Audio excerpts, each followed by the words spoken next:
코로나19 관련 소식부터 전해드립니다. 최대진 기자 나왔습니다. 안녕하십니까. 네, 먼저 코로나19 국내 현황부터 짚어주시죠. 네, 중앙방역대책본부는 29일 0시 기준 국내 코로나19 신규 확진자는 48명 확인돼 누적 확진자 수는 14,251명이라고 밝혔습니다.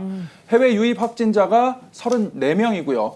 국내 발생 확진자는 14명이었습니다. 신규 격리 해제자는 62명으로 총 13,069명이 격리 해제되며 현재 882명이 격리 중입니다.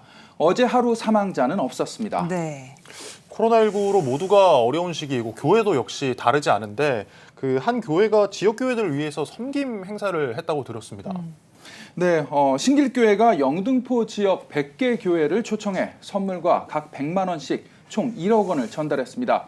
28일 교단과 교파를 초월해 인근 지역에 있는 교회들을 섬기기 위한 제2회 지역교회 파트너십 섬김마당을 개최했는데요. 코로나19로 교회에서 행사를 진행하기 쉽지 않은 상황이지만 참석자들 모두 마스크는 물론 라텍스 장갑까지 착용하는 등 방역 수칙을 철저하게 준수하며 진행됐습니다. 네. 신길교회 이기용 목사는 교단과 교파를 떠나 초교파적으로 지역사회 교회들이 연합할 때 어려움을 이겨내고 세상의 빛과 소금의 사명을 감당할 수 있다며 교회가 섬기고 나누는 사명은 멈출 수 없다고 밝혔습니다. 이번 섬김은 신길교회 당회와 성도들의 적극적인 협조와 후원으로 가능했는데요. 코로나19로 어려운 가운데에도 성도 200여 가정이 동참했고 초등학생들도 자신의 저금통을 털어 이번 섬김에 동참했습니다. 이기용 목사와의 인터뷰 들어보시죠. 굉장히 어려운 교회들이 많지 않습니까? 그래서 어쨌든 우리 교회 하나님 주신 은혜를 나눠야 되겠다. 이것을 이제 우리 교인들에게 이런 비전을 나눴더니 너무 기쁨으로 이렇게 뭐 교인들도 다 어려운 코로나 상황에서 어려운 상황인데 기쁨으로 이렇게 헌금을 해 주셔가지고 우리가 혼자가 아니라는 것, 반드시 어려운 때 주님을 더 의지하면 하나님께서 함께 하신다는 것, 그것을 또 이런 행사를 통해서 좀 함께 공감하고 위로받았으면 하는 소박한 마음을 갖고 있습니다. 신길교회 같은 경우 그동안 이제 지역사회가 사랑하는 교회를 지향하면서 많은 섬김을 이어왔죠.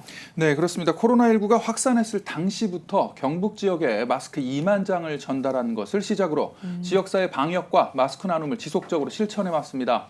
특히 지난 부활절에는 지역 전통시장 상권 살리기를 위해 1억 2천만 원이 넘는 예산을 책정해 지역 경제 살리기에도 적극 앞장서 왔습니다. 당시 지역 상인들로부터 감사 인사와 함께 큰 호응을 얻었는데요. 이번 나눔과 섬김은 일회성이 아닌 지속적으로 전개할 계획을 갖고 있습니다. 어려울수록 하나님의 사랑과 축복을 흘려보내야 한다는 이기용 목사의 목회 철학을 성도들도 적극 공감하며 헌신하고 있습니다. 네. 그 신길교회뿐만이 아닙니다. 현재 뭐 많은 교회들이 각 지역에서 나눔과 섬김을 이어가고 있는 것으로 아는데 참 좋은 소식 중에 하나예요. 네. 네, 맞습니다. 각 지역에서 수많은 교회들이 나눔과 섬김을 이어가고 있는데요. 한국교회는 사실 코로나19 사태와 상관없이 나눔과 섬김의 사역을 꾸준히 전개해왔습니다. 많은 교회들이 코로나19 이후 재정을 코로나19 극복을 위한 사역에 사용하고 있는데요. 현재 대형 교회들은 대형 교회 나름대로 또 작은 교회들은 작은 교회 나름대로 교회에 선한 영향력을 끼치기 위해 지역사회 곳곳에서 헌신하고 있습니다. 네, 또 교회 소모임 금지 조치가 해제된 이후에도 교회가 여전히 철저하게 방역을 지키고 있다는 소식도 전해지죠. 네, 여전히 한국교회는 방역 수칙을 준수하며 코로나19 예방에 최선을 다하고 있는데요. 코로나19 장기화로 다양한 세미나와 강의는 물론 교회 여름 수련회도 제대로 진행하지 못하는 상황입니다. 때문에 한국교회가 변화하고 있습니다.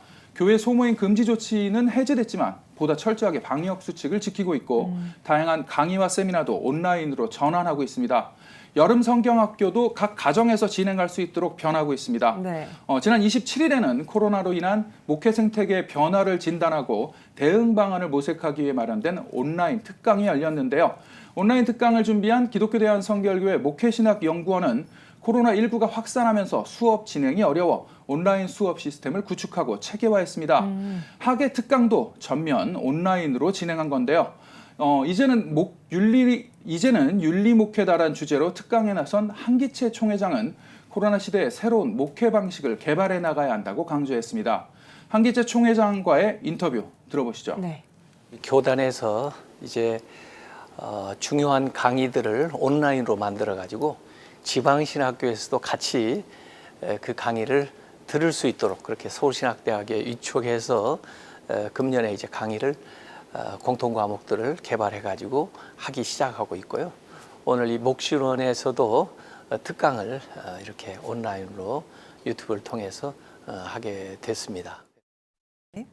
기성 목신원은 코로나19 위기를 기회로 바뀌기 위한 노력을 다각도로 기울여 왔다며 다양한 강의들을 데이터베이스화해서 향후 더 많이 활용할 수 있도록 할 방침이라고 밝혔습니다. 2차 학예에 열린 특강은 기성 지영은 부총회장이 강사로 오는 8월 10일 오후 2시 목회신학연구원 유튜브 채널에서 생중계되는데요.